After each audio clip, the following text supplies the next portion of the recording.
Hi guys, தங்கம் விலை வந்து record high வந்திருக்கு. இப்போ தங்கம் வாங்கலாமா, இல்லை கொஞ்ச நாள் கூட பொறுத்திருந்து தங்கம் விலை கம்மியாகும்போது வாங்கலாமா, என்ன பண்ணலாம் அப்படிங்கிற வீடியோ தான் வந்து இந்த வீடியோ. இப்போ கரண்ட்டாக பார்த்தீங்கன்னா நவராத்திரி, தீபாவளி, வெட்டிங் சீசன், இதனால் வந்து டிமாண்ட் இன்க்ரீஸ் ஆகி கூட இன்றைக்கி கொஞ்சம் வந்து தங்கம் விலை கூடியிருக்கலாம். இந்த டாலர் அண்ட் ருப்பி எஃபெக்ட்னால தான் வந்து தங்கம் விலை வந்து ஏறுது.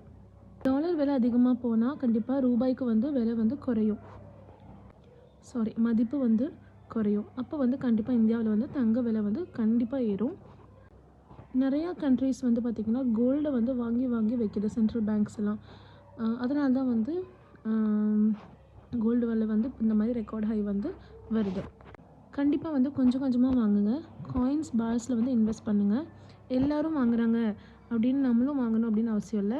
கொஞ்சம் கொஞ்சமாக வாங்கி நம்ம வந்து தங்கத்தை வந்து சேமிக்கலாம். டிஜிட்டல் கோல்டாவோ ஸ்கீம்ஸ்லேயோ வந்து இன்வெஸ்ட் பண்ணலாம். Okay friends, thank you. என்னோடய வீடியோ பிடிக்குது அப்படின்னா கண்டிப்பாக என்னோடய சேனலுக்கு வந்து சப்ஸ்கிரைப் பண்ணுங்கள், லைக் பண்ணுங்கள், ஷேர் பண்ணுங்கள். இன்னொரு வீடியோவில் பார்க்கலாம். பை.